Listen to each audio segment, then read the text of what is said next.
तिल वाली बहू। शकुंतला बहुत ही धार्मिक महिला है। हर समय पूजा पाठ में लगी रहती है। वो कोई भी काम बिना शुभ मुहूर्त के नहीं करती है।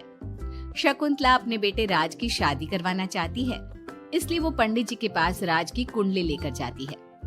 प्रणाम पंडित जी, मेरा बेटा राज बहुत संस्कारी है। पूजा पाठ और धर्म कर्म के कार्यों को बहुत निष्ठा से पूर्ण करता है।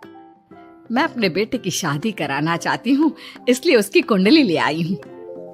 शकुंतला पंडित जी को कुंडली देते हुए कहती है और पंडित जी कुंडली को ध्यान से देखकर कहते हैं, बेटे, तेरे बेटे का उज्जवल भविष्य है। इसका गृहस्थ जीवन भी अच्छा रहेगा, परंतु क्या पंडित जी? परंतु एक बात का विशेष ध्यान रखना होगा। तुम्हें अपने बेटे की शादी उसी लड़की से करानी होगी जिसके गाल पर तिल हो। वो लड़की तुम्हारे घर, तुम्हारे बेटे और तुम्हारे भविष्य के लिए सुख, शांति और समृद्धि लाएगी। तुम्हारा भाग्य केवल उस लड़की के आने से ही जागेगा। जी पंडित जी, मैं ऐसी ही बहू लाऊंगी जिसके गाल पर तिल हो। धन्यवाद पंडित जी, धन्यवाद। पंडित जी का धन्यवाद करके शकुंतला वहां से चली जाती है। अब वो दिन रात तिल वाली बहू के बारे में सोचती रहती है। शकुंतला अपने बेटे का जहां भी रिश्ता लगाती तो उसकी एक ही शर्त होती कि तिल वाली बहू चाहिए, लेकिन उसे तिल वाली बहू कहीं मिलती ही नहीं। एक दिन अपनी माँ को इस तरह से परेशान देखकर राज कहता है, माँ, आप मेरे लिए तिल वाली लड़की क्यों देख रही हैं? अरे क्योंकि पंडित जी ने बोला है, वो तुम्हारे और इस घर के लिए भाग्यशाली साबित होगी। माँ, मैं एक लड़की से प्यार करता हूँ। आप मेरी शादी उस लड़की से करा दो ना। उसके गाल पर तिल होगा तभी मैं तुम्हारी शादी उससे कराऊंगी, नहीं तो भूल जाओ उस लड़की को। माँ की बात सुनकर राज को लगा कि माँ उसकी शादी कभी होने ही नहीं देगी, इसलिए उसने बिना कुछ सोचे समझे बोल दिया, अब माँ है ना, उसके गाल पर तिल है। सच में माँ, बहुत प्यारा तिल है। तू सच कह रहा है बेटा? अरे तो तूने मुझे पहले क्यों नहीं बताया? जल्दी से मुझे उस लड़की से मिलवा दे। ठीक है माँ, मैं बात करता हूँ उससे।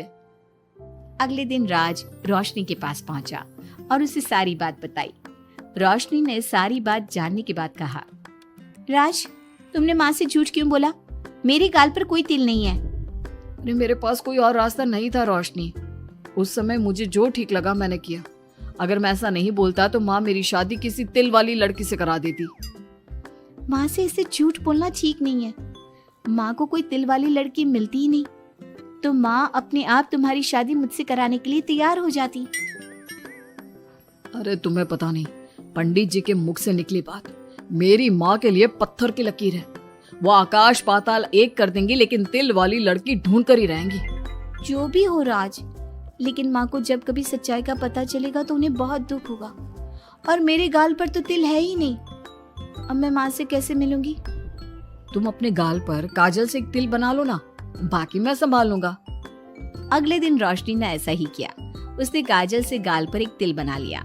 इसके बाद राज ने रोशनी को अपनी माँ से मिलवाया, और जब शकुंतला ने रोशनी को ध्यान से देखा तो उसके गाल का तिल देखकर बहुत खुश हो गई और दोनों का रिश्ता पक्का कर दिया। कुछ ही दिनों में शकुंतला ने राज और रोशनी की शादी बहुत धूमधाम से करा दी। बहू, राज, जल्दी बाहर आओ, एक खुशखबरी है। रोशनी और राज बाहर आते हैं। राज, देखा, मेरी बहू के भाग्य से घर में खुशी आने लगी। जिस जमीन का केस हम पिछले 10 साल से लड़ रहे थे ना, वो केस अब खत्म हो गया है। अभी अभी वकील साहब का फोन आया है, वो केस हम जीत गए हैं।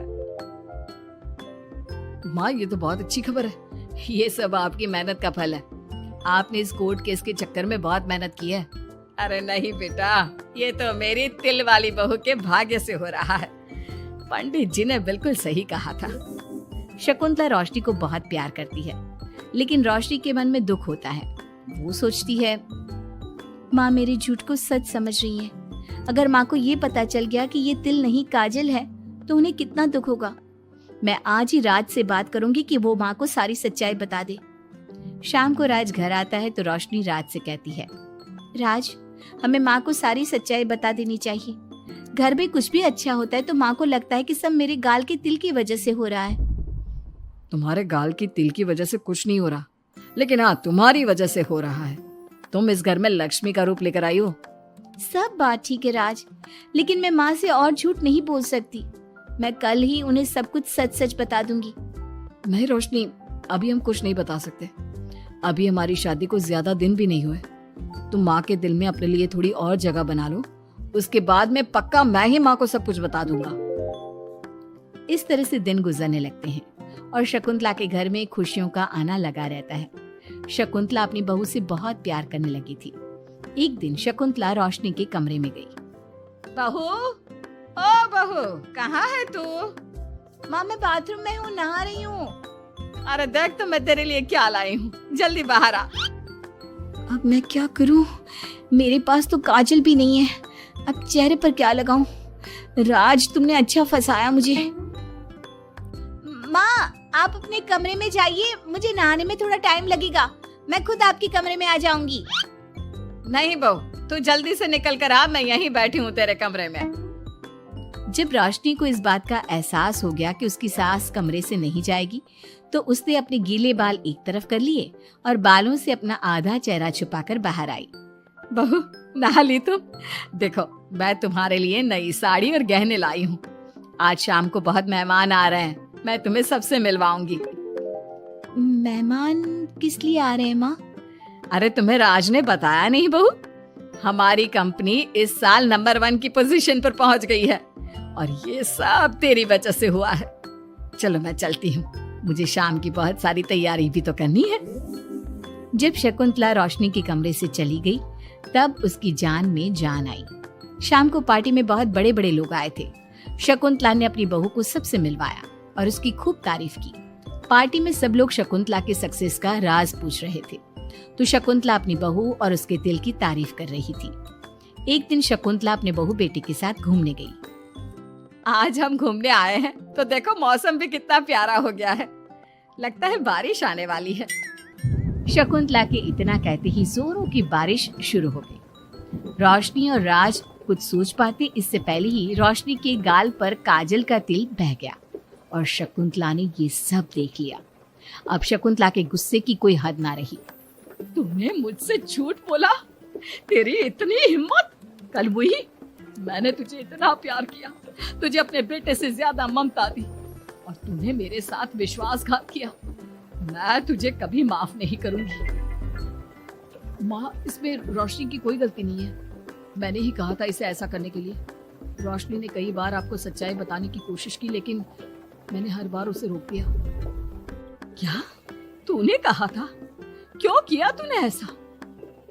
कितना बुरा दिन था वो जब मैंने तुम दोनों की शादी करवाई और तुझे शर्म नहीं आई अपनी माँ को धोखा देते हुए? तो माँ मैं और क्या करता? अब तो पीछे ही पड़ गई थी तिल वाली बहू के। आपको कोई लड़की भी तो नहीं मिल रही थी और मैं रोशनी को बहुत प्यार करता हूँ, उसके बिना नहीं रह सकता। हाँ, तो अब इसी के पास रहे। मैं तुम दोनों की शक्ल नहीं देखना चाहती। ले जा इस झूठी और मनहूस लड़की को मेरे सामने से। माँ, कल तक तो रोशनी बहुत भाग्यवान थी, आज ये मनहूस हो गई। अपनी सोच बदलो माँ, चेहरे के ऊपर तिल होने से कुछ नहीं होता। आपने देखा नहीं, रोशनी के घर आते ही हमारे सारे काम पूरे हो गए। आज हमारी कंपनी नंबर 1 है। अब कब अंधविश्वास करना छोड़ोगी? बेटे की इतना समझाने पर माँ को समझ में आ जाता है कि वो गलती कर रही है। शकुंतला अपने बहू बेटी को लेकर घर आ जाती है।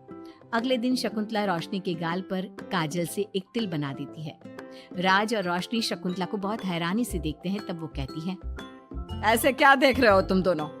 ये तिल नहीं, काला टीका है, ताकि मेरी बहू को किसी की नजर ना लगे। शकुंतला की बात सुनकर सब हंसने लगते हैं।